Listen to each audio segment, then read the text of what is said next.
তোমরা যারা যারা এই বাংলার বি চ্যানেলটা ফলো করো, তোমরা এই চ্যানেলে দেখেছো বেশিরভাগ ক্ষেত্রে মোটিভেশনাল ভিডিও, ওরা কারো সাকসেস স্টোরি, মোটিভেশনাল ভিডিও বেশি দেখেছো। কিন্তু আজ যে ভিডিওটা আমি আনছি সেটা হচ্ছে একটা সচেতনতামূলক ভিডিও। আমরা সাইবার ক্রাইম ইনভেস্টিগেশন এবং সোশ্যাল মিডিয়া মনিটরিংয়ে ট্রেনিং করেছি, তো তার সেই এক্সপিরিয়েন্স বলবো। এবং যদি তোমাদের কোনো দিন সাইবার ক্রাইম ফ্রড হয় বা ফ্রড হওয়ার সিচুয়েশন আসছে, সেই সময় তোমাদের কি করণীয়, কি করা প্রয়োজন, বা যদি ফ্রড হয়েও যাও তার ফলে তোমাদের কি করা প্রয়োজন সেই মুহূর্তে, সেই নিয়ে আমি ভিডিও আনছি। এবং যদি এরকম কারো কোনো প্রবলেম হয় আমাদের অবশ্যই কমেন্ট সেকশনে জানাবে, আমরা যথেষ্ট পরিমাণে সাহায্য করার চেষ্টা করব। ওকে, তো আমাদের হচ্ছে সব্যসাচী মাঝি, ঠিক আছে, উনিও আমাদের সঙ্গে ইন্টারাকশন করবেন, জানাবেন কি করলে হয়, কিভাবে প্রয়োজন হয়। তো প্রথমে আমি তোমাকেই বলছি যে সাইবার ক্রাইম জিনিসটা কি, মানে অনেক দর্শক জানেই না যে সাইবার ক্রাইম জিনিসটা কি। সাইবার ক্রাইম হচ্ছে নর্মাল মূলত যেগুলো সাইবার স্পেসে ঘটে থাকে, মানে যে সমস্ত ক্রাইম সাইবার স্পেসে ঘটে থাকে। সাইবার স্পেস মানে মধ্য কথা ইন্টারনেটে যে সমস্ত ক্রাইম হয় তার একটা ভালো উদাহরণ হচ্ছে সেক্সটর্শন। মানে কিছু ছবি যেগুলো নিউড ছবি, এক্স গার্লফ্রেন্ডের ছবি যেগুলো ভাইরাল করে দেওয়া হয়, তো এটা এক প্রকারের একটা ক্রাইম যেটা সাইবার স্পেসে এখন বেশি ঘটছে। তো এইটা যেহেতু সাইবার স্পেসে ঘটছে, মানে ইন্টারনেটে ঘটছে, তো এটা এক প্রকারের সাইবার ক্রাইম।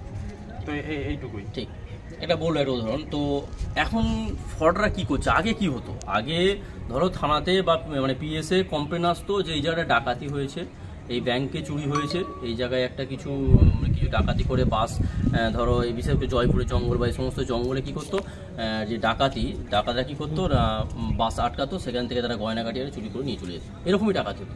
কিন্তু এখন বর্তমান যুগে পুরো ডাকাতির ফ্রডটাই হচ্ছে আলাদা। তারা একটা জাল পেতে রেখেছে, ইন্টারনেটের মাধ্যমে একটা জাল পেতে রেখেছে। তো সেই জালটাকে তারা পেতে তারা আজ ফ্রড করছে, ব্যাংকের টাকা চুরি করছে। তো সেই সমস্ত টাকা যদি তোমাদের ফ্রড হয়, আমি বলছি এক স্টেপ করে। প্রথমে আমি জানাবো তোমাদের যে বললো, মানে হচ্ছে তোমাদের যদি সাইবারের মাধ্যমে যদি কোনো ফ্রড হয় সেটা হচ্ছে সাইবার ফ্রড, মানে সাইবার ক্রাইম যেটা। ওকে, তো আমি পরপর করে বলবো যে কীভাবে সাইবার ক্রাইম হয়, মানে কত প্রকারের সাইবার ক্রাইম আছে। তো অনেক দিন ধরেই সাইবার ক্রাইম পুলিশ স্টেশনে ছিলাম, তো সেখানে আমরা দেখেছি কত রকমভাবে ফ্রড হয়, কী ফ্রড হয়। তো সেই ফ্রডগুলো নিয়ে আমরা আলোচনা করছি। তারপর তোমাদের জানাবো যদি তোমাদের ফ্রড হয়ে যায় তখন তোমাদের কী করণীয়, বা ফ্রড হওয়ার আগে সিচুয়েশনের আগে তোমাদের কী করণীয় সেগুলো আমরা বলবো। তো প্রথমে তুমি বলো যে কীভাবে ফ্রড হতে পারে, তোমাদের কীভাবে ফ্রড হয়েছিল আমরা যখন ট্রেনিং করেছিলাম বা ওখানে যখন ছিলাম পিএসএ। তো বলো তুমি দর্শকদের। প্রথমে ফ্রড তো বিভিন্ন যে সোশ্যাল মিডিয়াগুলো আছে, যেমন ফেসবুক, হোয়াটসঅ্যাপ, টেলিগ্রাম, এগুলো দিয়ে ফ্রড হচ্ছে। এগুলো মেনলি সোশ্যাল মিডিয়ার মাধ্যম। তো ফ্রড এবার অনেক রকমের হচ্ছে, যেমন ক্রেডিট কার্ডের ফ্রড হচ্ছে। মানে কেউ ক্রেডিট নিয়ে নিচ্ছে তার কার্ডটাকে অ্যাক্সেস করে, তারপরে সেটা ক্রেডিটটা চোকাতে হচ্ছে ক্রেডিট কার্ডের মালিকটাকে, মানে ইএমআই যা আছে। মানে অনেক সময় দেখা যায় ক্রেডিট কার্ডের ক্ষেত্রে যে ফেসবুক এরকম লিঙ্ক দিয়ে, মানে ফেসবুকে এরকম অর্ডার দিচ্ছে যে ফ্রি পয়সায়, মানে ফ্রি অফ কস্টে ক্রেডিট কার্ড দেওয়া হচ্ছে এবং তোমাকে অনলাইন শপিংয়ের জন্য তোমাকে 10% বা 15% ছাড় দেওয়া হবে, এরকম একটা বিজ্ঞাপন দিচ্ছে। সেই ফাঁদে পা দিলে বিভিন্ন লিঙ্ক আছে, সেখানে ক্লিক করলে সেখানে তোমার সমস্ত ডিটেলস বললে, আধার কার্ড, প্যান কার্ড, সমস্ত ডিটেলস বললে সে অ্যাক্সেস পেয়ে গেল, ব্যাংকের অ্যাক্সেস পেয়ে গেল। তারপর তোমাদের কি করবে, তারপর তোমাদের কি করবে, সেখানে বলবে যে এই জায়গাটায় একটা ওটিপি যাচ্ছে, এই ওটিপিটা তুমি বলো, এই ওটিপিটা শেয়ার করো। সে অ্যাক্সেস পেয়ে গেল, তোমার ক্রেডিট কার্ডে তোমার পুরো টাকাটা যত ছিল, যতখানি ধরো 80,000 বা 50,000 ছিল, সেটা পুরোটা নিয়ে নিল। এবং অনেক সময় ক্রেডিট কার্ড আবার কী করে, লোন দিয়ে দেয়। সহজে বড় কথা, তোমার 4 লাখ 5 লাখ টাকা লোন দেবে, তোমার পুরো টাকাটা। ঠিক তো, এইভাবে তা বলো। আর ক্রেডিট কার্ডে এটা হলেও নর্মালি এখন যেটা হচ্ছে। আর এরপরে যে ব্যাংকের ম্যানেজার, ওটা আগে হতো, ব্যাংকের ম্যানেজার থেকে বলছি বা আপনি ওটিপিটা শেয়ার করুন, এরকম এটা আগে খুব হতো, এখন ওটা কমে গেছে। হ্যাঁ, মানে এখন মানুষ অনেকটা সচেতন হয়েছে। তো আগে বলো ব্যাংকে কিভাবে আসতো, আগে ব্যাংকের ম্যানেজার ফোন করছি এরকম বলে ওটিপি শেয়ার মানে ওটিপি চাইতো, তো ওটা হতো। তারপরে এখন মেনলি যেটা হচ্ছে, এখন একটু মডার্ন ভার্সন হয়ে গেছে আর কি ক্রাইমের। এখন টেলিগ্রামে বিশেষ করে বেশি হচ্ছে টেলিগ্রামে, কারণ টেলিগ্রাম এমন একটা অ্যাপ যেখানে সব কিছু বটফট সব কিছু অ্যাভেলেবেল। আর এমন একটা অ্যাপ মানে খুঁজতে অনেক অসুবিধা হয়, মানে যারা এটা ইনভেস্টিগেশন করে এটার রুটস খুঁজে পাওয়াটা অনেকটা মানে ডিফিকাল্ট হয়ে যায় টেলিগ্রামের ক্ষেত্রে। তো টেলিগ্রামে বিভিন্ন টাস্ক দেওয়া হয়, সেই টাস্কগুলো কমপ্লিট করলে পয়সা পাওয়া যায়, এরকম একটা প্রলোভন দেখিয়ে ফ্রড হয়। সে টাস্ক কমপ্লিট করার পর প্রথম রিভিউ দেওয়া হয় বা টাস্ক যে কোনো রিভিউ হতে পারে, কি বলে এই একটা রেস্টুরেন্টের তোমার রিভিউ দেওয়া হতো 500। আমাদের এরকম সিচুয়েশনে পড়েছিলাম, একটা এরকম অভিজ্ঞতা বলছি যে একটা ছেলে একটা ইয়ং বয়স, মানে আমাদের মতো বয়স 25-26 এরকম বয়স, তাকে কি করেছে প্রথমে একটা লোভ দেখিয়েছে যে একটা রিভিউ দিতে বলেছে যে এই লজ আছে, লজের রিভিউটা দাও, তো রিভিউটা যদি দাও তোমার 5 টাকা দেবো। তো সঙ্গে সঙ্গে ঠিক আছে, তার সঙ্গে সঙ্গে তোমার রিভিউ দিয়েছো, সঙ্গে সঙ্গে তোমার ব্যাংকে 5 টাকা ট্রান্সফার করবে।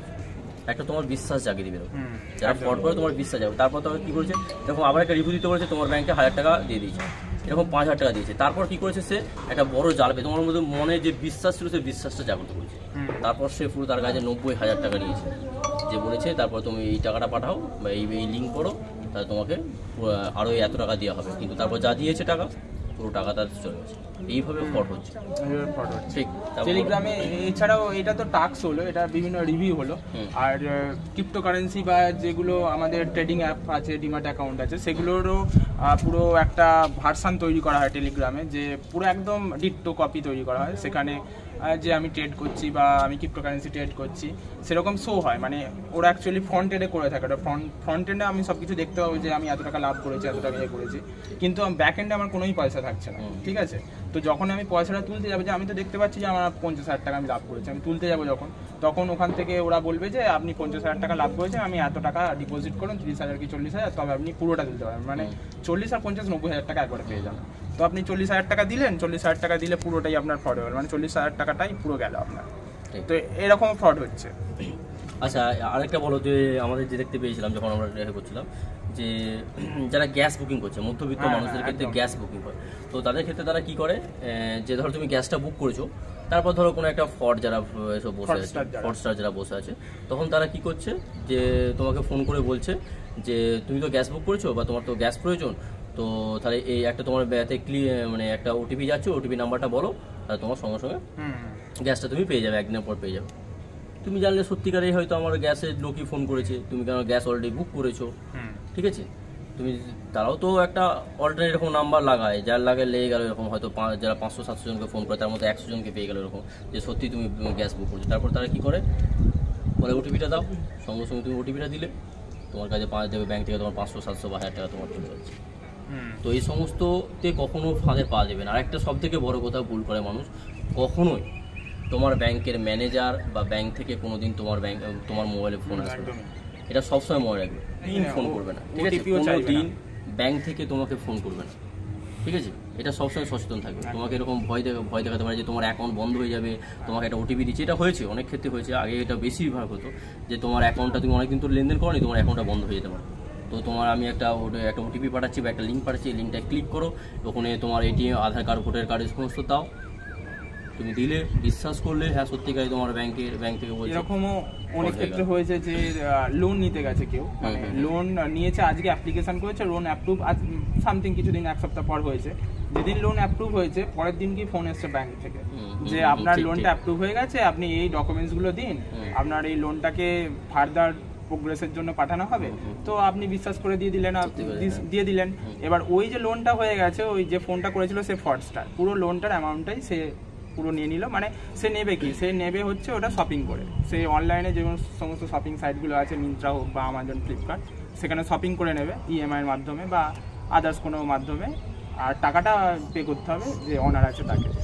তো এরকমও মানে তোমাকে বুঝতে হবে, তোমাকে সবসময় সচেতন থাকতে হবে যে কোনটা ফ্রড কল আর কোনটা নর্মাল কল। কারণ এটা তুমি যদি মনেও হয় যে ওই ব্যক্তিটি যদি এটা ক্রস চেক করতো যে ব্যাংকে সত্যি আমি পরের দিনকে গিয়ে দেখি যে সবসময় তুমি ব্যাংকে যাবে কিনা, সেটা যদি ক্রস চেক করে নিত যে ব্যক্তিটি, তাহলে এই ফ্রডটা হতো না।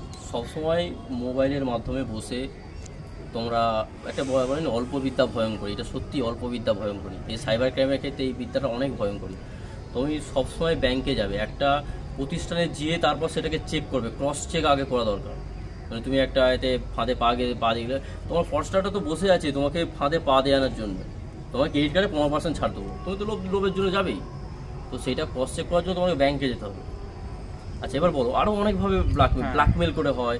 তারপর তুমি বলো তো ফেসবুক আর হচ্ছে আমাদের যেটা প্রথমেই আমি হোয়াটসঅ্যাপে যেটা হচ্ছে ওটা কিভাবে হয় বলো? হ্যাঁ, হোয়াটসঅ্যাপে যেটা কিছুদিন আগে পর্যন্ত হচ্ছিল, যেটা ওই কোনো ব্যক্তি একটা পুলিশেরই আইডি দিয়ে পুলিশেরই যেটা ডিপি দিয়ে যে ভালো একটা পুলিশের র্যাঙ্কে স্টার পার আছে, ভালো লাগানো আছে, ওখানে ব্যাচ আছে, হ্যাঁ ব্যাচ আছে, সেটা লাগিয়ে এবার যে সমস্ত বৃদ্ধ বাবা মা আছে ঘরে, তার ছেলেরা বাইরে পড়াশোনা করছে, তো তাদেরকে ফোন করে যে আপনার ছেলে তো এখানে পড়াশোনা করছে, আর এমনি যেহেতু আমরা সব কিছুই আমাদের নিজস্ব ইনফরমেশান পাবলিক মিডিয়া যেমন ফেসবুকে বা ইনস্টাগ্রামে শেয়ার করি, তো সেখান থেকে তার বন্ধু বান্ধবদের নাম পেয়ে যাচ্ছে যে আপনার ছেলে তো এখানে পড়াশোনা করছে ইউনিভার্সিটিতে, আর আপনার বন্ধুরাও এই নাম বলে দিচ্ছে, বাবা মা বয়স্ক বাবা মা বিশ্বাসও করে দিচ্ছে। এবার হচ্ছে কি যে তারা ফোন করে বলছে যে আপনার ছেলে এই মেয়েগঠিত কেসে বা রেপ কেসে বা শিলতানির কেসে ফেসে গেছে, আপনি এত টাকা পাঠান আমাকে, তবে আপনার ছেলেকে ছাড়া হবে, নয়তো ভালো রকম আপনার ছেলে জড়িয়ে পড়বে এই কেসের মধ্যে। আর যেহেতু স্টুডেন্ট, আপনার পুরো ভবিষ্যৎ শেষ হয়ে যাবে ছেলের ভবিষ্যৎ। মানে এটা এমন ভাবে হয়েছিল, সে ভিডিও কলে করেছে যে বলেছে তুমি ভিডিও কলটা কাটাও যাবে না, মানে এমন ভাবে লোকটাকে এবার সঙ্গে সঙ্গে মানে এত বাবা মা এটা টেন্স হয়ে গেছে, পাজল হয়ে গেছে, সঙ্গে সঙ্গে সে টাকা পাঠিয়ে দিয়েছে, 1,90,000 পাঠিয়েছে।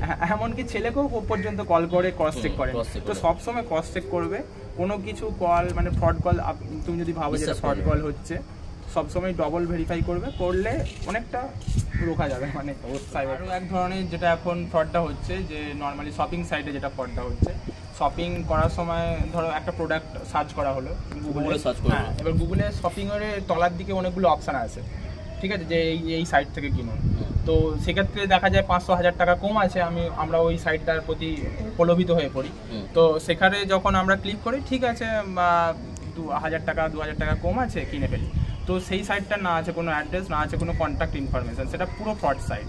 মানে সাইটে অর্ডার দেওয়ার পর ওটা ক্যাশ অন ডেলিভারি থাকে না, এবার পেমেন্ট করে দেওয়ার পর আর প্রোডাক্টও আসে না, সেটা একটা ফ্রড হয়, সেটা একটা ফ্রড। এগুলো সচেতন থাকবে সব। হ্যাঁ, আর যেটা প্রথমেই বলছিলাম যে সেক্সটর্শনের ব্যাপারটা,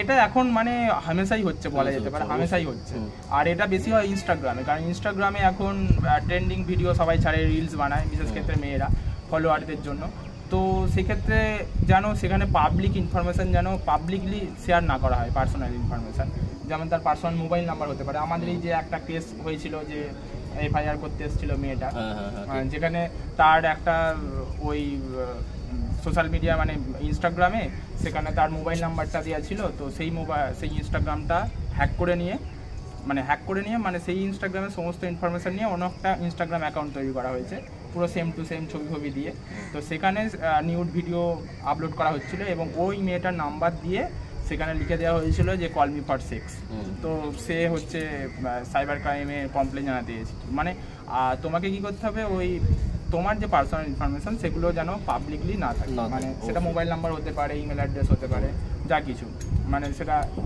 নর্মালি আমরা কি হয়, নর্মালি ব্লগ যারা করে নর্মালি তারা সমস্ত কিছু ইনফরমেশন শেয়ার করে, তখন সেটা একটা সেগুলোর থেকে একটু নিজেকে ব্ল্যাকমেল করতে হবে, সেগুলোর থেকে নিজেকে একটু রাখতে হবে, সাবধানে থাকতে হবে, কিন্তু এইগুলো থেকে সাবধানে সবাইকে থাকতে হবে আপাতত।